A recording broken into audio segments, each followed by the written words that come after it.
ഇത് നമ്മുടെ ഏഞ്ചു. ഞാൻ നോക്കിയപ്പോൾ നമ്മുടെ ഗാലറിയിൽ നല്ലൊരു ഇതുപോലത്തെ ഫോട്ടോ ഒക്കെ ഉണ്ട്. അപ്പൊ നിങ്ങളെ കാണിക്കാന്ന് വെച്ചാൽ കുറച്ച് കോമഡി ആയിട്ടില്ലേ. പക്ഷെ ഇന്നത്തെ വിഷയം അതൊന്നുമല്ല. ഞാൻ നിങ്ങളൊരു അടിപൊളി ഞാൻ ചെയ്ത ഡ്രോയിങ് ആണ്. അതായത് ഞാനിന്ന് ചിന വന്നിട്ട് എൻ്റെ അടുത്ത് പറഞ്ഞു കുറച്ച് ബട്ടർഫ്ലൈ വരച്ചു തരുമെന്ന്. പക്ഷെ എനിക്ക് ആദ്യമൊന്നും മൂടുണ്ടായിരുന്നില്ല. ബട്ട് കുറച്ചു നേരം കഴിഞ്ഞപ്പോൾ എന്നാൽ വരയ്ക്കാന്ന് കരുതി. കാരണം കുറേ നാളെ എൻ്റെ കലയൊക്കെ ഞാൻ പുറത്തെടുത്തിട്ട്. പക്ഷെ എനിക്കിപ്പോൾ എടുക്കാതെ നിന്നപ്പോൾ എന്തോ പോലെ തോന്നി. ബട്ട് ഇപ്പോൾ വരച്ച് വന്നപ്പോൾ എല്ലാം ശരിയായി. പക്ഷെ എനിക്ക് പെൻസിൽ ഡ്രോയിങ് ആണ് കുറച്ചും കൂടി ഇത്. കളർ പെൻസിൽ വെച്ചിട്ടാണ് ഞാൻ അടിച്ചത്. പക്ഷെ എനിക്കത്ര സുഖം തോന്നിയില്ല. എന്നാലും കുഴപ്പമില്ലെന്ന് തോന്നുന്നു. നിങ്ങൾക്ക് എങ്ങനെ തോന്നിയത് എൻ്റെ ഈ ഡ്രോയിങ്സ് ഒക്കെ? നിങ്ങളൊന്ന് കമൻറ്റ് ചെയ്യണം.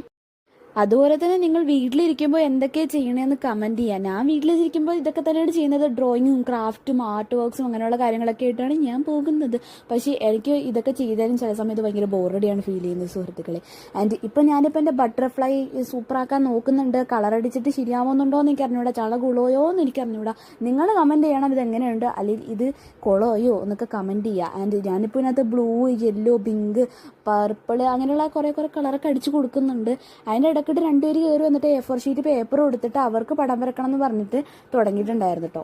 ഇഞ്ചിപ്പോൾ ഈ വരച്ചുകൊണ്ടിരിക്കുന്നത് ഓയന എന്ന് പറഞ്ഞാൽ നിങ്ങൾ വിശ്വസിക്കില്ല. കാരണം ഓയനെ തന്നെയാണ് വരയ്ക്കുന്നത്. എന്നാൽ ഓയനെ പോലെയൊന്നുമില്ല. ഓയനെ പ്രാന്ത് പിടിപ്പിക്കാനായിട്ട് വേറൊരു രൂപത്തിൽ അവളെ വരച്ച് പ്രാന്ത് പിടിപ്പിച്ച് രണ്ടുപേരും കൂടി തല്ലു പിടിക്കണം. അത് തന്നെയാണ് അവളുടെ മെയിനായിട്ടുള്ള പരിപാടി എന്ന് പറയുന്നത്. എൻ്റെ ബട്ടർഫ്ലൈ ഇവിടെ ഇപ്പോൾ ഏകദേശം കഴിയാറൊക്കെ ആയിട്ടുണ്ട്. അപ്പോൾ ഇത് ഏഞ്ചലിൻ്റെ ഓയയുടെ കുട്ടികളുടെ തല്ലുപിടിക്കാൻ നിങ്ങൾ കണ്ടുപിടിക്കണം. ഇത് ഓയനെ